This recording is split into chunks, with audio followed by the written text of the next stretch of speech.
En el otoño de 1981, solicité unirme a la Policía Federal con la intención de convertirme en un oficial de la patrulla de caminos.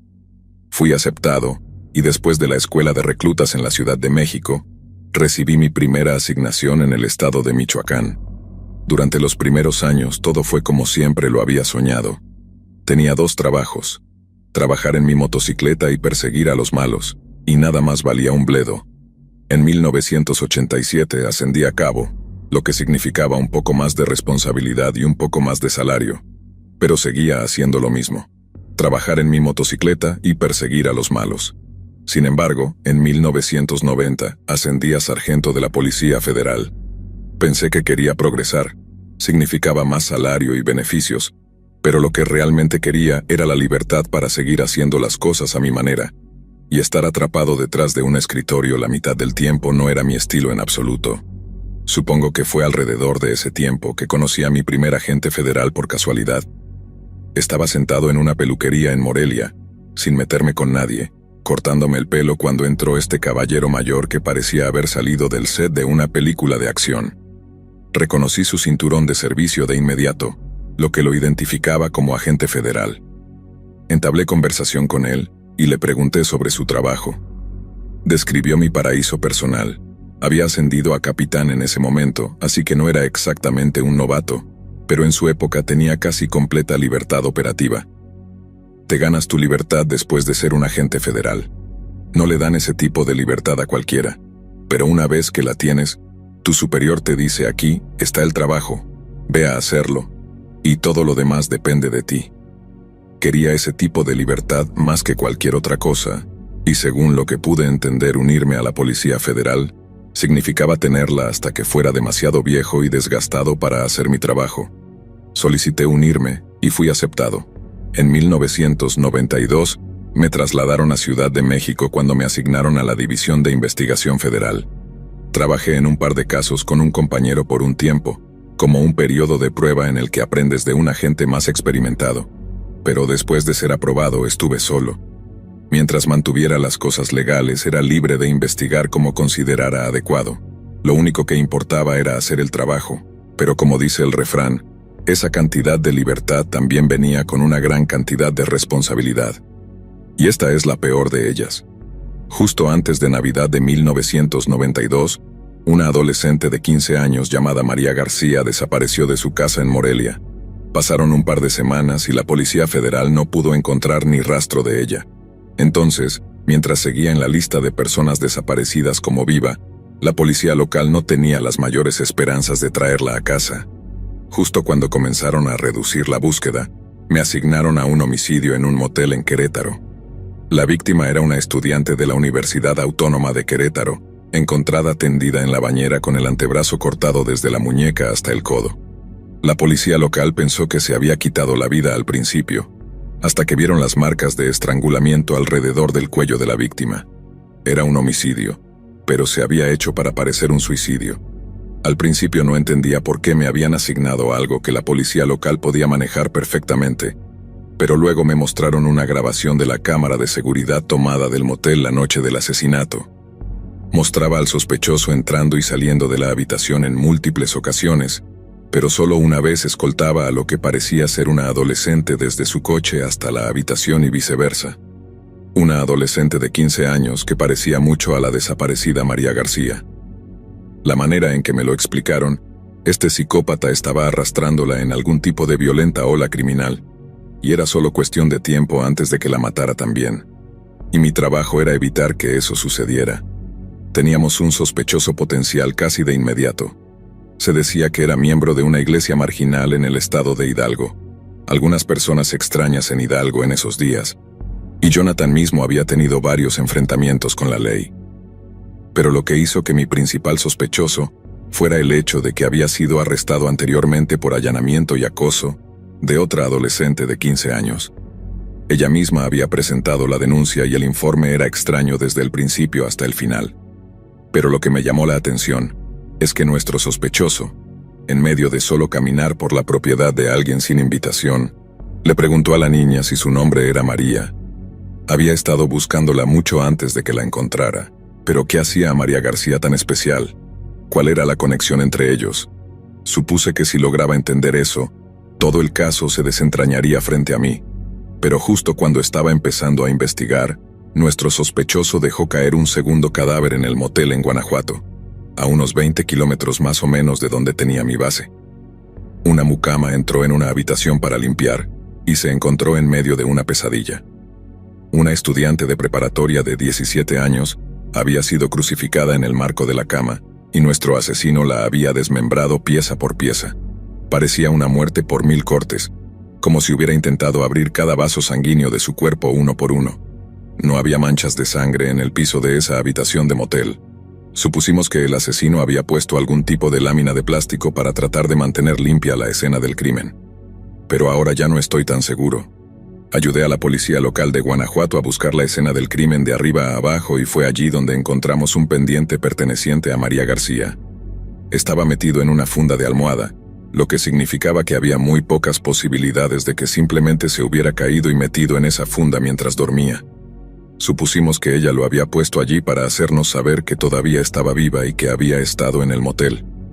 Pero de nuevo, ya no estoy tan seguro de eso. Supusimos que se dirigían hacia el oeste, así que me dirigí hacia Jalisco para encontrarme con un par de compañeros de la Policía Federal allí. Esperábamos poder interceptar a nuestro sospechoso antes de que cometiera un tercer asesinato. Así que recorrimos todos los moteles que pudimos con fotografías de María García y nuestro sospechoso. Supusimos que solo era cuestión de tiempo antes de recibir una llamada de uno de los dueños de motel, pero cuando finalmente recibimos la llamada, era para darnos la noticia de que se había encontrado el tercer cadáver, solo que este rompía las tendencias de una manera seria. En lugar de una joven, la víctima era un hombre adulto y en lugar de ser atacado en un motel, la víctima fue asesinada en su propia casa. Pero nuevamente, a diferencia de los otros asesinatos que parecían tener algún tipo de método en su locura, este tercero fue simplemente un espectáculo de horror completo. La víctima estaba tendida en el piso de su cocina. No había heridas en sus extremidades ni en su torso, pero su rostro apenas era reconocible. Alguien lo había mordido profundamente, mordidas por todo su rostro, pero no había ningún pedazo de piel arrancado de su rostro, solo marcas de mordeduras, algunas intersectadas y superpuestas, pero había que haber 100 de ellas. La cara del tipo estaba completamente y totalmente mutilada. Como te podrás imaginar, el cambio de técnica nos preocupó mucho. La idea de que nuestro sospechoso estaba obligando a María García a presenciar todos estos crímenes espantosos, posiblemente como una especie de tortura psicológica, diciendo que esto es lo que le va a pasar a ella. Lo admito, perdí algo de sueño por eso, pero cuando llegó el informe de la autopsia y leí los hallazgos del médico forense del condado, todo cambió. Según el informe, el patrón de mordeduras en el rostro de la víctima era ligeramente demasiado pequeño para haber sido hecho por un hombre adulto. En su lugar, el médico forense sugirió que el patrón de mordeduras pertenecía a una persona mucho más joven, alguien que aún no había terminado de desarrollarse por completo. No quería creerlo, no creo que nadie quisiera creerlo, pero la evidencia estaba allí ante nuestros ojos. O nuestro sospechoso trató de despistarnos cambiando su modus operandi y usando una prótesis dental, o nuestra víctima de secuestro no era tan víctima como pensábamos. Para ese momento, había dejado todas mis ideas preconcebidas por la ventana. La idea de que María García fuera una fugitiva se descartó bastante temprano en la investigación. Era una estudiante promedio, una niña tranquila y un poco fácil de influenciar según sus padres. Y considerando que el sospechoso tenía un historial de hostigamiento a chicas llamadas María, supuse que era un secuestro directo y que la pequeña María simplemente tenía demasiado miedo de intentar escapar. Quién sabe si una de las primeras cosas que vio fue a su secuestrador estrangulando a otra chica hasta la muerte. Tenía sentido que estuviera aterrorizada en la sumisión, pero si esas realmente eran las marcas de mordeduras de María García en el rostro de nuestra tercera víctima, entonces tal vez había cambiado algún tipo de interruptor en ella. Si ese fuera el caso, y de repente dejó de querer ser encontrada, entonces mi trabajo se volvió mucho más difícil. Suponiendo que ya no quisiera ser vista, dejamos de circular fotos de María, y nos enfocamos en fotografías y retratos hablados de nuestro sospechoso y del vehículo que sospechábamos que conducía. Con la ayuda de los departamentos de sheriff y policía locales, inundamos el área entre Guadalajara y Zacatecas con tanta información como pudimos, y le dijimos a todos que mantuvieran los ojos abiertos por nuestro sospechoso, o más específicamente su vehículo. Y valió la pena. El 27 de febrero de 1993, recibí la llamada que cerró el caso. Recibí un mensaje en mi localizador de un suboficial de la Policía Federal pidiéndome que lo llamara de regreso. Cuando lo hice, me dijo que un ciudadano preocupado había llamado con una pista sobre el caso de María García. El ciudadano afirmaba haber visto una camioneta ingresar a un pequeño sitio de construcción justo al lado de la carretera 57. Pensó que era extraño, ya que el lugar siempre estaba desierto los fines de semana, pero cuando se acercó un poco más y reconoció la camioneta, llamó a la policía tan pronto como pudo. También agregó que el conductor parecía estar conduciendo alrededor de la parte trasera de la casa a medio construir, casi como si estuviera tratando de ocultarlo de la vista de los transeúntes. Esa fue toda la información que necesitaba escuchar y, tan pronto como el sheriff me lo permitió, me dirigí a la ciudad de San Luis Potosí y salimos juntos alrededor del anochecer. Momentos como esos me hicieron querer unirme a las fuerzas del orden en primer lugar. Estábamos todos en 4 ruedas, pero se sentía más como si estuviéramos montando allí como algún viejo grupo de justicieros liderado por Juan Méndez o Felipe Ángeles. Claro, la cosa podría resultar ser un fiasco, pero Dios, se sentía bien estar en movimiento, armado hasta los dientes y con el mismo propósito de rescatar a una niña inocente. Pero no fue un fracaso y encontramos a nuestro hombre. Cuando asaltamos esa casa a medio construir, simplemente no estaba en la condición en la que pensaba encontrarlo. Nunca, ni en 1.000.000 de años. Queríamos mantener el elemento sorpresa lo mejor que pudimos. Así que en lugar de llegar a ese lugar con nuestras luces y sirenas sonando, tomamos la salida antes de la casa y nos estacionamos en un pequeño camino de tierra. Luego nos dirigimos a través del matorral con solo una luna creciente para iluminar nuestro camino.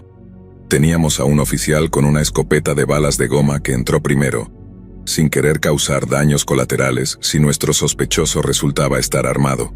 Pero mientras escuchábamos cualquier señal de actividad, no escuchamos nada en absoluto. Así que, en silencio como pudimos, nos apilamos para entrar, con una entrada cubierta por una sábana de plástico. Luego encendimos nuestras linternas y asaltamos el interior.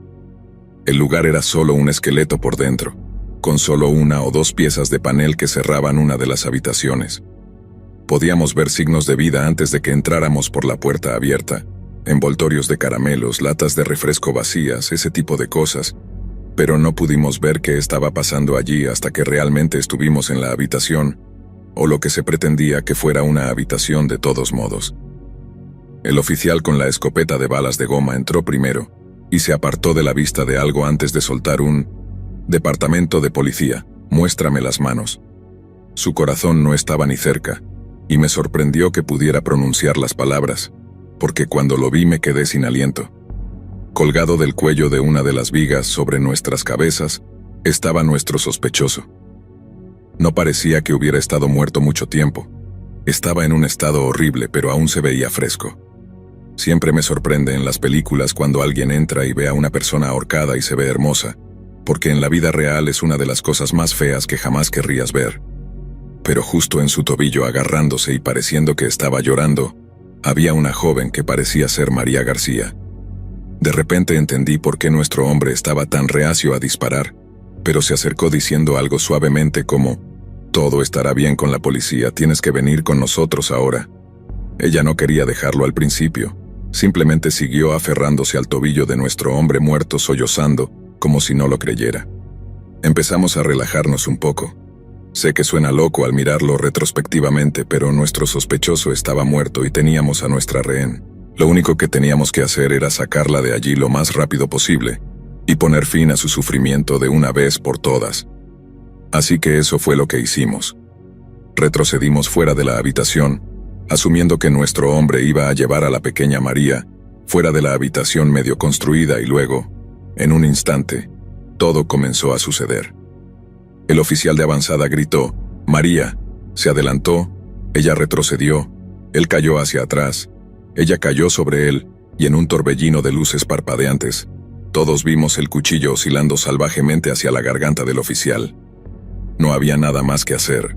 María era una amenaza inminente para la vida de ese oficial, y por mucho que intentara lanzarme hacia adelante con la esperanza de arrancarla de él, uno de los otros oficiales actuó exactamente como le dictaba su entrenamiento y apretó el gatillo. Lamentablemente, María no llegó al hospital con vida, y el oficial estaba en condición crítica durante casi 3 días después, debido a la cantidad de sangre que había perdido. Hicimos todo lo posible por ambos, y el oficial que disparó terminó no regresando después de que se agotó su permiso extendido. Fue una situación de pesadilla, pero era tomar una vida o correr el riesgo de perder más, y en esas decisiones no hay tiempo para eso. Fui yo quien tuvo que dar la noticia a sus padres, y déjame decirte que fue una de las cosas más difíciles que he tenido que hacer. Decírselos fue una cosa, pero luego contarles cómo sucedió, eso fue otra cosa completamente diferente. Te sorprendería lo bien que manejaron el recibir la noticia, algunos de los valientes que he conocido. Ahora que lo pienso realmente, creo que habían aceptado desde hacía mucho tiempo que era solo cuestión de tiempo antes de recibir la noticia que todo padre reza que nunca tendrá que escuchar. En aras de darles la mayor cantidad de cierre posible, les conté todo lo que había aprendido en el transcurso de la investigación. Les había estado dando actualizaciones regulares sobre cualquier progreso que estuviera haciendo, pero después de recibir la noticia sobre el patrón de mordeduras, dejé de ser tan liberal con lo que les estaba diciendo directamente. Lo mismo se aplicaba a la prensa en ese momento también. No queríamos alimentarlos con demasiada información debido a que los informes de noticias asustaran a nuestro culpable.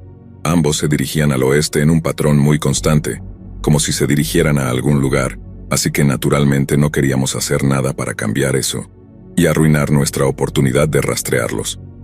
Me aseguré de contarles a los padres de María sobre las marcas de mordeduras, principalmente como una forma de tratar de explicar por qué María podría haberse vuelto violenta con el oficial.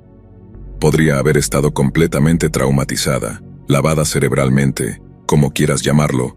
Cosas extrañas han sucedido con las víctimas de secuestro o rapto, pero lo único que no les conté fue que encontramos una nota en esa casa a medio construir escrita por nuestro sospechoso muerto. Al principio pensamos que se había ahorcado porque no quería ir a la cárcel. Supusimos que había escuchado lo que hacen a los reos en Huntsville, pero su nota decía lo contrario.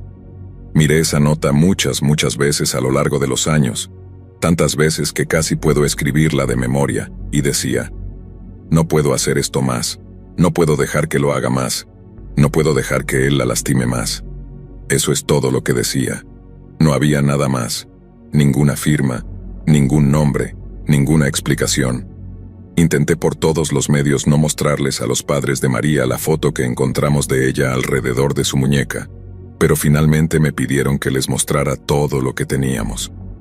No quería hacerlo, pero era lo menos que podía hacer para darles un poco de cierre. Les mostré la foto y casi inmediatamente la madre de María la tomó y comenzó a llorar como si fuera el último día de su vida. Su padre, por otro lado, solo se puso rígido, mirando la foto sin lágrimas.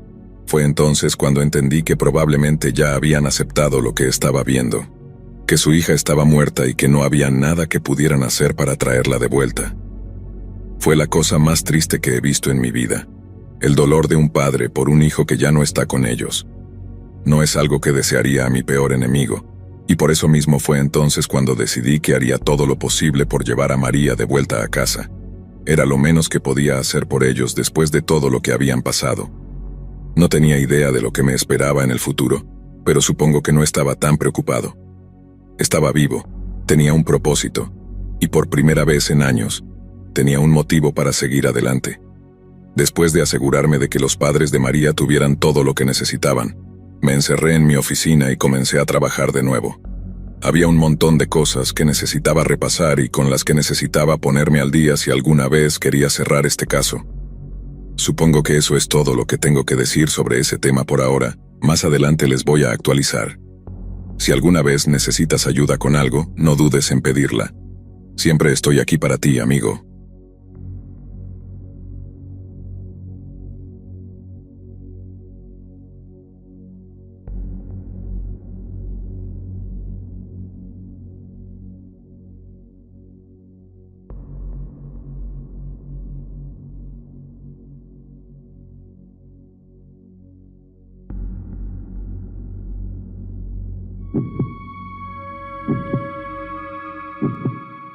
Justo después de la medianoche del 13 de diciembre de 1990, se descubrió el cuerpo sin vida de María Lu Prat, de 33 años, tendido en un patio de un barrio de bajos ingresos en Ciudad de México.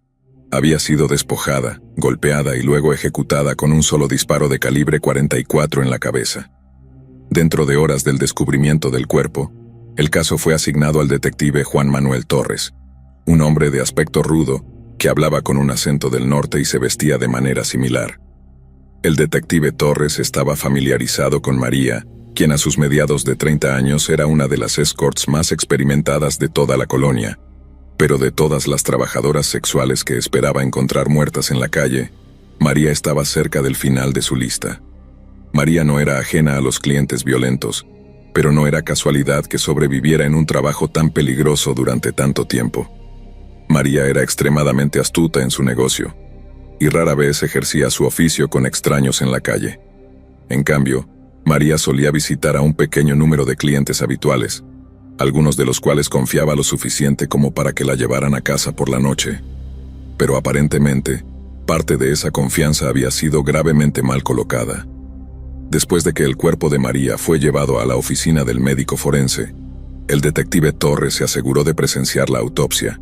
El agujero enorme en su cráneo hablaba claramente de la causa de la muerte, pero los presentes pronto notaron algo más con respecto a la condición del cuerpo de María. Mientras el detective Torres y su compañero estaban a poca distancia del carrito de plástico azul donde yacía el cuerpo de María, la doctora Elizabeth López abrió los párpados de la chica fallecida. Lo hizo para hacer una nota del color de los ojos de María, pero todo lo que le devolvía la mirada eran dos cavidades vacías. La doctora López quedó morbosamente impresionada. Los globos oculares de María Prat habían sido extraídos con tanto cuidado que sus párpados superior e inferior quedaron completamente intactos. La doctora les dijo a los detectives que habría requerido a alguien de habilidad extrema cortar cuidadosamente los 6 músculos principales que mantenían cada ojo en su órbita, lo que significaba que había una espantosa posibilidad de que el asesino de María fuera un cirujano experto. El detective Torres sabía que estaba enfrentando una batalla cuesta arriba sin arma homicida, testigos o evidencia forense significativa. Había pocas posibilidades de responder a las muchas preguntas que rodeaban el asesinato de María, especialmente qué tipo de persona haría algo tan retorcido. Unas horas más tarde, los oficiales de patrulla de Ciudad de México, Regina Gómez y Juan Morales, entraron en turno para su turno matutino. El área de operaciones de los dos oficiales incluía un distrito comercial una vez popular, justo fuera del centro de la ciudad que había experimentado un deterioro drástico en los últimos 25 años.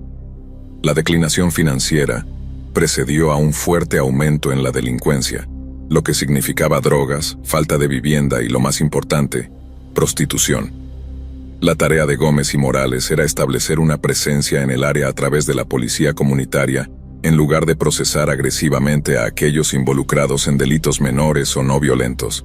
La policía de Ciudad de México enviaba a Gómez y Morales para recopilar inteligencia que llevara a la detención de criminales más peligrosos o insidiosos, pero para recopilar inteligencia primero necesitaban ganarse la confianza de algunos aliados bastante poco convencionales.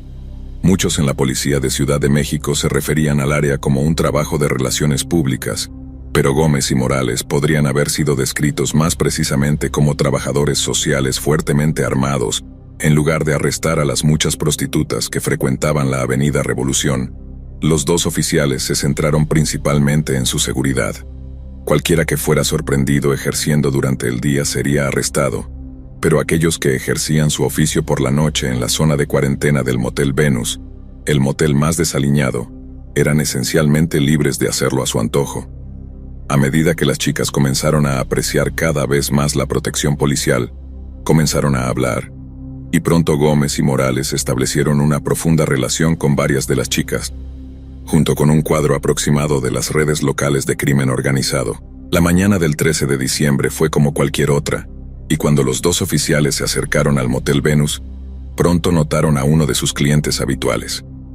Durante la primera reunión de Gómez y Morales con Verónica Rodríguez, de 26 años, había desafiado su presencia al solicitar a un cliente justo frente a ellos, antes de resistirse agresivamente a cualquier intento de participación. Unos meses después, Verónica estaba saludando a los oficiales con una sonrisa amigable, pero seguía siendo una mujer notablemente estoica. Entonces, cuando Gómez y Morales giraron hacia Avenida Revolución esa mañana y vieron a Verónica llamándolos con una mirada de pánico en su rostro, sabían que algo estaba terriblemente mal. En el momento en que se detuvieron junto a ella y bajaron sus ventanas, Verónica se inclinó hacia el auto y gritó: «Casi me matan anoche». Continuó explicando que en medio de esa noche, su cliente se había vuelto loco y había intentado estrangularla en un campo de maíz al sur de la ciudad. Verónica era conocida por contar algunas historias extravagantes, pero en esta ocasión, los oficiales no dudaban de que estuviera diciendo la verdad. Luego les dijo que había sido salvada por un extraño que pasaba, que persiguió a su presunto asesino, pero cuando le preguntaron el nombre de este caballero de brillante armadura, su memoria de repente se volvió borrosa. Unos días después, la trama se espesó cuando Gómez y Morales encontraron a Verónica compartiendo la cabina de un camión con un hombre blanco de mediana edad y calvo. Seguros de que estaba trabajando para el hombre, siguieron al camión hacia el norte a través de la ciudad hasta que finalmente se detuvieron en el estacionamiento de un motel barato al norte de la colonia Doctores. Al acercarse a la cabina del camión, los dos oficiales se detuvieron abruptamente al ver que el hombre que habían perseguido resultó ser el detective Juan Manuel Torres. Con una expresión que decía mucho más que 1000 palabras, el detective les dijo a Gómez y Morales que los estaba esperando. Sabía que los dos policías harían todo lo posible por salvar a las prostitutas que pudieran estar en peligro, y esperaba que lo ayudaran a atrapar a un monstruo antes de que golpeara de nuevo. La historia de Verónica sobre su ataque la noche anterior se sumó a una colección de asesinatos de prostitutas en Ciudad de México, cada uno de los cuales presentaba los mismos horribles detalles. Cada víctima había sido asesinada de un solo disparo a la cabeza, cada víctima tenía los ojos vacíos, y cada víctima había sido objeto de una serie de brutales violaciones. Lo más espeluznante de todo era el modus operandi del asesino.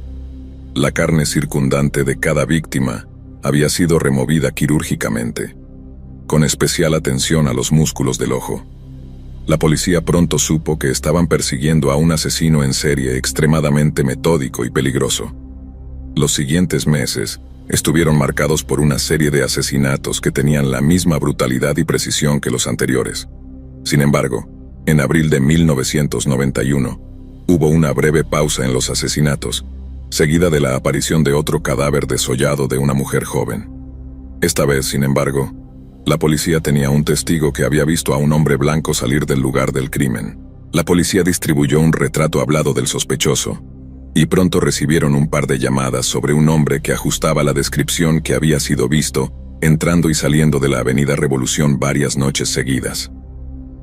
Al registrar sus archivos de antecedentes, los oficiales descubrieron que se trataba de un exmédico, llamado Dr. Santiago Mesa, que había sido despedido de su trabajo en un hospital cercano después de varias quejas de acoso sexual. Aunque nunca fue formalmente acusado de ningún delito, la policía sabía que había estado sufriendo una desintegración emocional durante varios meses antes de su despido. Armados con esta información, los detectives se acercaron cautelosamente a la casa de Mesa una tarde de mayo de 1991. Cuando salió de su casa, los agentes lo arrestaron sin incidentes y lo llevaron a la comisaría local para ser interrogado. Aunque negó cualquier participación en los asesinatos, Mesa finalmente confesó haber asesinado a 6 mujeres en la Ciudad de México entre 1990 y 1991. Durante su interrogatorio, Mesa dijo que se sintió atraído por las trabajadoras sexuales después de su divorcio en 1988. Mesa dijo que había matado a cada una de sus víctimas en una especie de trance, y que no recordaba haber quitado los ojos o haber extraído los músculos faciales de cada una de sus víctimas.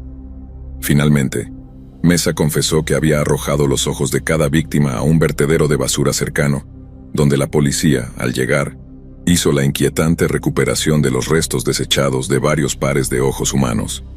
El juicio de Santiago Mesa comenzó en febrero de 1992, y con él vino una especie de clausura para la comunidad de trabajadoras sexuales de Ciudad de México. Aunque Mesa fue sentenciado a cadena perpetua por sus crímenes, el daño que había infligido a la comunidad de Ciudad de México duraría mucho tiempo después de que la atención de los medios se hubiera desvanecido. Para muchos, las cicatrices de la violencia y la traición aún no se habían curado, y las lecciones aprendidas de ese trágico periodo de tiempo resonarían en los corazones de muchos durante años venideros.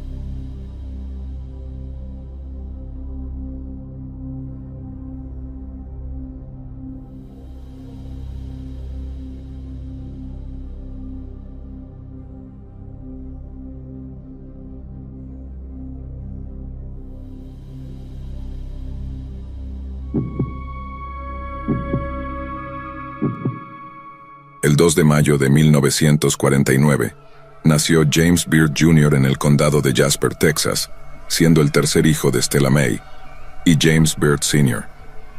Stella May era maestra de escuela dominical, mientras que James Sr. era diácono en la gran iglesia Nueva Bethel, en la avenida Martin Luther King en Dallas, Texas. Ambos padres intentaron inculcar a su hijo un fuerte sentido moral y ético en el trabajo, y por un tiempo, Junior se mantuvo en el camino correcto. Sin embargo, no pasó mucho tiempo antes de que James Jr. se asociara con una mala compañía, lo que lo llevó a tomar algunas decisiones muy pobres. Entre las edades de 20 a 37 años, James fue arrestado en varias ocasiones por cargos que iban desde robo y falsificación hasta violación de libertad condicional. El último cargo lo llevó a pasar un tiempo considerable en prisión, pero después de eso, James juró cambiar su vida. Para 1998, a los 49 años, James trabajaba de manera intermitente como vendedor de aspiradoras. También era conocido por caminar a donde quisiera, lo que significa que probablemente estaba prohibido de manejar en cierta capacidad. James podría haber evitado fácilmente la prohibición al pedir prestado el automóvil de un amigo o familiar, pero hacerlo podría haber arriesgado violar su libertad condicional, así que en su lugar, caminaba.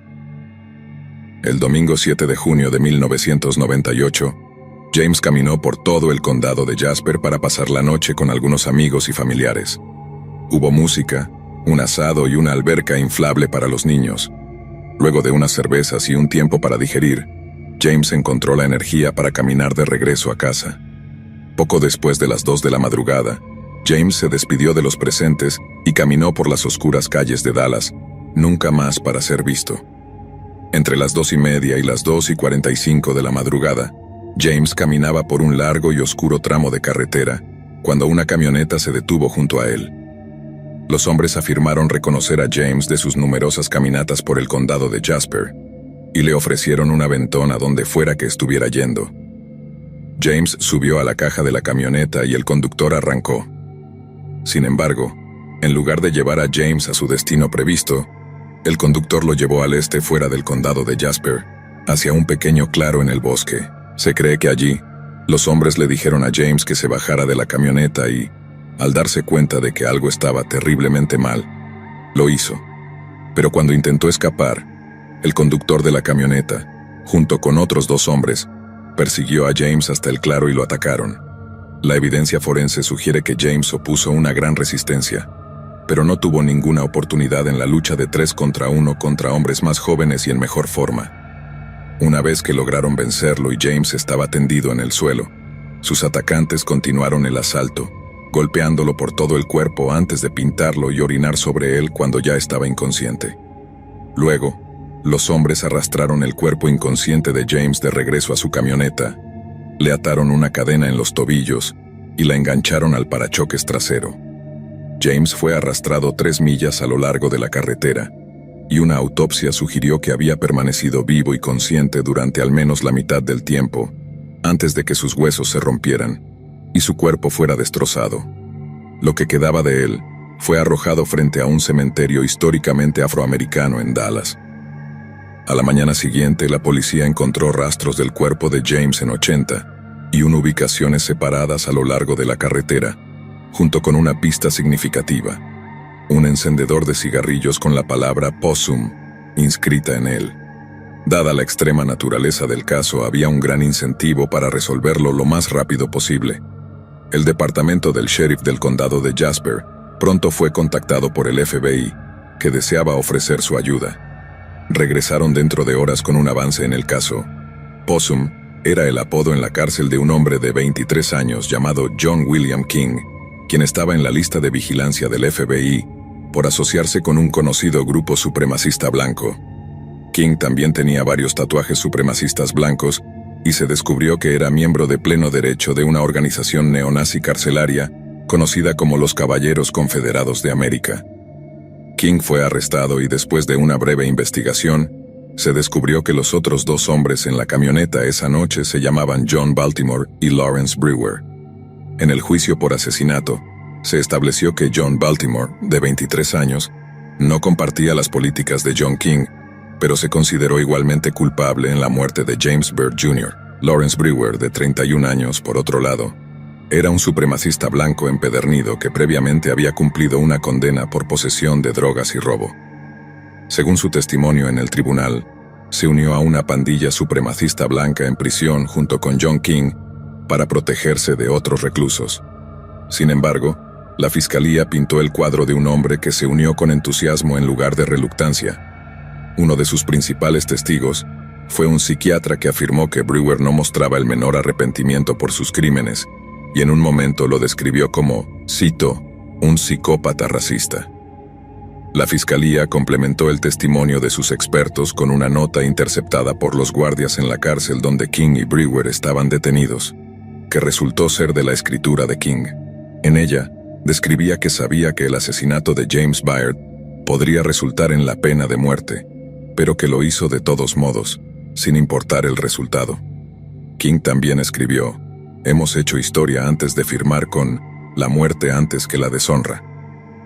Los funcionarios de la cárcel también mencionaron que tanto King como Baltimore habían intentado obtener una copia de un libro titulado Los diarios de Turner, mientras esperaban sus juicios. Publicado en 1978, Los diarios de Turner fueron escritos por el rabiosamente racista William Luther Pierce, uno de los miembros fundadores del ya desaparecido Partido Nacional Socialista de los Pueblos Blancos. La novela representa una revolución violenta en los Estados Unidos que conduce a la insurrección, el holocausto nuclear y, en última instancia, a una guerra racial que lleva a la exterminación sistemática de las minorías étnicas estadounidenses. El pedido de Brewer incluyó 2 filetes empanizados con gravy y cebollas en rodajas, una hamburguesa de triple carne con tocino y queso, una tortilla de queso con carne molida, tomates, cebollas, pimientos verdes y jalapeños, un tazón de ocra frita con salsa de tomate, una libra de carne a la parrilla con medio pan de masa fermentada, 3 fajitas completamente cargadas, una pizza para amantes de la carne, un pinta de helado de vainilla Bluebell, una tableta de dulce de mantequilla de maní con cacahuetes triturados encima y 3 grandes root beers. Cuando se le presentó la comida, Brewer miró la enorme cantidad de comida que se le había ofrecido, miró a un oficial correccional a los ojos y le dijo, «No tengo hambre». Debido a alguna regulación de seguridad alimentaria, a los funcionarios de la prisión no se les permitió redistribuir la gran cantidad de comida, y supuestamente se vieron obligados a tirar todo a la basura.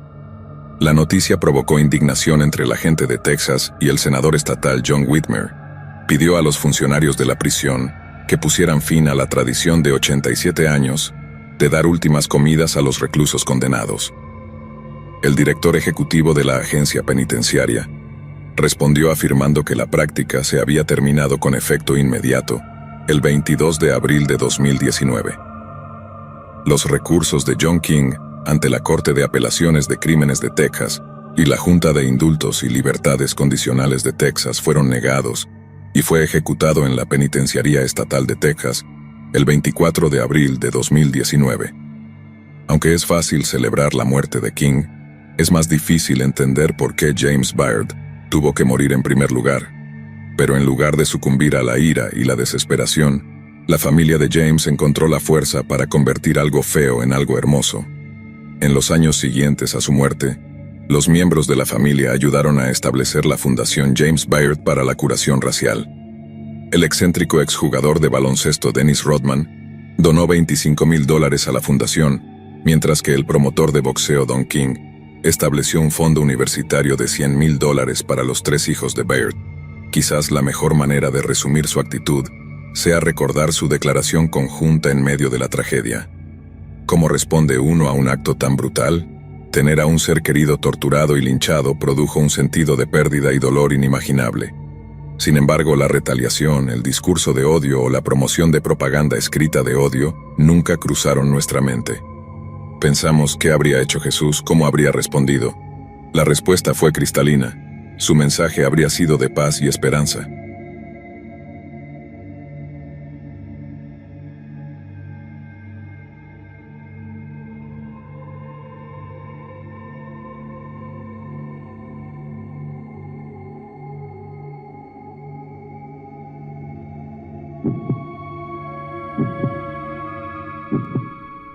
Abrí los ojos y vi el cielo nocturno lleno de estrellas. Hacía mucho frío aquí, pero no sabía dónde estaba. Miré a la derecha y luego a la izquierda cuando sentí la nieve fría detrás de mi cabeza, haciendo un sonido crujiente cuando me movía.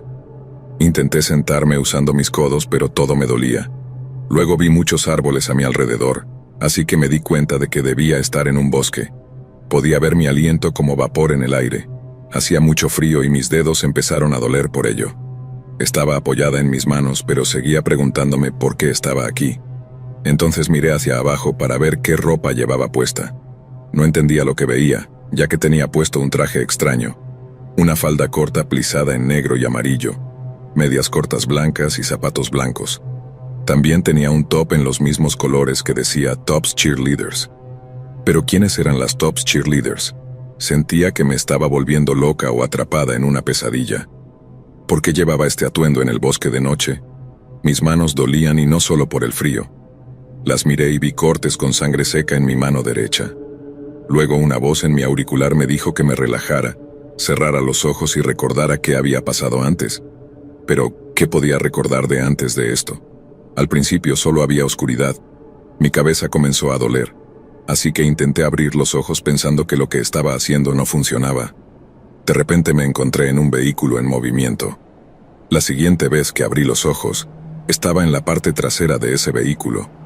Cuando miré a mi alrededor, vi que era una especie de autobús pequeño, y todas las chicas dentro estaban vestidas como yo, con uniformes de animadora, y todas estaban hablando.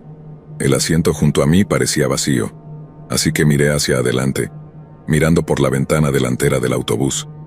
Vi los faros del autobús y estaban iluminando el camino bordeado de árboles y cubierto de nieve. Luego noté algunas luces de casas retiradas del camino. El conductor del autobús redujo la velocidad y se detuvo al costado. Vi alrededor de 4 chicas bajar del autobús y caminar hacia la casa. Luego la puerta se cerró y comenzamos a movernos nuevamente. Esto sucedió algunas veces hasta que miré hacia atrás en el autobús y vi a una chica sentada sola al final conmigo. Pero no la conocía ni podía reconocerla. Era como si estuviera observando, tratando de recordar qué había pasado para entender cómo terminé aquí. De repente abrí los ojos. Todavía estaba en los bosques nevados, sintiendo el frío. Escuché un sonido y escuché atentamente, pero no había nada. Luego una voz en mi cabeza dijo que cerrara los ojos. Al otro lado, el minibús estaba doblando en una curva entre los árboles, pero de repente vi un automóvil de lado en la carretera con el capó levantado. Un hombre estaba en la carretera agitando para llamar nuestra atención. El autobús disminuyó la velocidad y se detuvo. El conductor dijo: «Quédense en el autobús, chicas. Veré si puedo ayudar». Llevaba una chaqueta verde con la capucha puesta porque estaba nevando. Recordé que dejó el autobús después de ponerse la capucha y cerró la puerta detrás de él. Mientras estaba en mi asiento, recordé a la chica en la parte trasera que se había movido para sentarse justo detrás de mí. Parecía estar hablando conmigo, pero no podía recordar sus palabras. Ella me llamó por mi nombre. Hice una pausa y abrí los ojos de nuevo. Todavía estaba en los bosques, pero ahora estaba parada bajo un gran árbol para refugiarme porque había empezado a nevar. Basándome en lo que la chica me había dicho cuando pensaba en ello, ella estaba diciendo que mi nombre era Ashley, pero no podía recordar que mi nombre fuera Ashley. ¿Qué estaba pasando de repente? Una voz en mi cabeza dijo: «Detente, cierra los ojos y concéntrate». Cerré los ojos. Mi cabeza todavía dolía. Al principio todo era negro de nuevo, luego una imagen comenzó a formarse. Estaba de vuelta en el autobús con la chica detrás de mí. Ambos mirábamos por la ventana mientras nuestro conductor se acercaba a un hombre en medio de la carretera. Ambos caminaron hacia el automóvil que se había averiado. Abrí los ojos. Miré a mi alrededor y seguía al lado del árbol. Luego pensé que escuché algo en los bosques. Miré a mi alrededor y escuché atentamente, pero estaba realmente oscuro. Traté de mirar entre los árboles y lo único que podía ver eran algunos copos de nieve cayendo entre las ramas y el suave sonido que hacían al aterrizar en las ramas y en el suelo. Cerré los ojos nuevamente. Esta vez vi a un conductor caminando de regreso al minibús. La nieve caía con fuerza ahora. Tenía la capucha puesta cuando volvió al autobús. Recordé que cerró la puerta y luego regresó a su asiento para comenzar el autobús y seguir conduciendo. Pasamos junto al coche averiado y noté que su capó seguía abierto, pero el tipo estaba inclinado sobre el motor. Luego recordé a la chica detrás de mí hablando con el conductor, pero él no respondió, lo que me pareció extraño. Noté que aún tenía la capucha puesta mientras estaba dentro del autobús. Me preguntaba por qué tenía la capucha puesta en el interior. Luego recordé que la chica detrás de mí se llamaba Sara. Los recuerdos comenzaban a regresar. Luego vi algunas luces de casas a la izquierda. Sara dijo algo como, ¿dónde me bajo? Nos vemos mañana. Se levantó para irse. Le dijo al conductor, pero él no la miró ni respondió. Sara comenzó a gritar, pero en lugar de eso el conductor aceleró y pasamos su casa. Luego giramos bruscamente a la izquierda hacia un camino lleno de baches que parecía un camino para talar árboles. Sara se asustó mucho y comenzó a llorar, gritándole al conductor. El conductor se volvió hacia nosotras, se quitó la capucha y gritó. Ambas estábamos sorprendidas. Este no era el conductor que conocíamos. Parecía más viejo y tenía una cicatriz en la cara desde su ojo hasta su nariz y tenía el pelo oscuro. Luego se volvió y siguió conduciendo, pero mucho más rápido ahora. Abrí los ojos mirando a mi alrededor. Todavía estaba nevando, así que pensé que el tipo agachado y el coche averiado debían haber sido nuestro conductor original. Me di cuenta de que este otro tipo tomó el abrigo del conductor y fingió ser él. ¿Pero por qué y cuál era la razón? Cerré los ojos una vez más intentando recordar, pero mi cuerpo me dolía. Pero los recuerdos comenzaron a regresar lentamente. Luego cerré los ojos. Estaba de vuelta en el autobús. Nos estaban lanzando mientras él conducía imprudentemente fuera del camino. Sara estaba gritando ahora y recordé gritarle que se detuviera, gritando todo lo que podía. Se volvió de nuevo y esta vez tenía un cuchillo. Empezó a asustarnos con él. De repente abrí los ojos y dejé de recordar. Miré mis piernas y noté que estaban todas cortadas y arañadas por alguna razón. Estaba tan exhausta que no podía levantarme más. Me senté en la fría nieve junto al tronco del árbol. El tipo debe haber usado el cuchillo en mis piernas. Pero ¿por qué lo hizo y dónde estaba Sara? Y lo más importante, ¿dónde estaba el verdadero conductor? Cerré los ojos de nuevo. El autobús estaba desacelerando. Sus faros iluminaban una pista.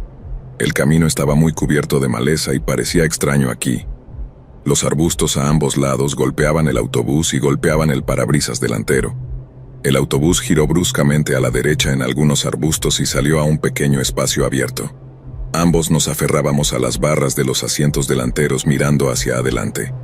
Las luces mostraban un edificio de madera pequeño y muy bajo al suelo. Luego el conductor se puso de pie y nos dijo que nos levantáramos. Bajó hasta donde estaba Sara y agarró su brazo. La asustó y le dijo que dejara de gritar. La abofeteó fuerte, lo que la sorprendió. La arrastró hacia la puerta y luego me miró. Me advirtió que si intentaba correr no llegaría lejos. Recordé ver a Sara ser alejada del autobús. Luego mi mente me dijo, tienes que correr, tus únicas oportunidades de salir de aquí. Volví a la parte trasera del autobús y vi la puerta de emergencia que se podía abrir desde el interior. Trabajé rápidamente la manija esperando que él regresara en cualquier momento. Golpeé la ventana con el martillo y se rompió en pedazos. Luego pasé por la ventana de la puerta, pero mi rodilla se raspó al pasar por el borde. Recordé que necesitaba correr hacia los árboles para escapar, así que corrí entre los árboles tan rápido como pude. No había avanzado mucho cuando escuché un grito. El hombre gritaba después de mí. Dijo que mejor volviera ahora, o su amiga sería lastimada. Podía escuchar ramas rompiéndose mientras me buscaba, pero seguí corriendo sin saber a dónde iba y luego de repente caí y golpeé con un gran impacto. Después de ese golpe todo se volvió oscuro. Abrí los ojos mirando a mi alrededor. Me pregunté si era ahora o antes. Miré hacia arriba a mi izquierda y por primera vez vi una pendiente pronunciada. Ahí fue donde debía haber caído. Luego escuché pasos corriendo, pero de repente la oscuridad envolvió todo de nuevo. En un abrir y cerrar de ojos, abrí los ojos. Vi que estaba en un sofá en una habitación moderna, ligeramente iluminada. Había una mujer sentada frente a mí y un sheriff sentado a un lado. Explicaron que me habían encontrado vagando en el bosque temprano en la mañana por un cazador. La policía ya había sido informada sobre un hombre apuñalado y encontrado muerto en la carretera junto a su coche. Estaba inclinado sobre el motor con el capó levantado. Esa misma noche, 2 chicas fueron reportadas como desaparecidas. Nunca encontraron al hombre, pero encontraron a Sara. Estaba en el edificio de madera, herida y torturada.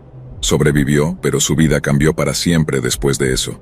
Sentí que estaba teniendo un sueño dentro de un sueño o una pesadilla dentro de una pesadilla. Me sentía tan impotente y fuera de control. ¿Por qué estaba incluso en el autobús con esas chicas? Esta experiencia me hizo tener miedo al alcohol. Incluso su olor me hace temer por mi vida. Si no hubiera estado borracha y hubiera ido a esa fiesta con las chicas, no habría sido tan tonta, borracha y ajena a la situación. Tal vez si hubiera estado sobria podría haber salvado a Sara de lo que sufrió, evitado que nuestro conductor fuera asesinado y, lo más importante, tener una memoria que realmente funcionara y recordar lo que sucedió.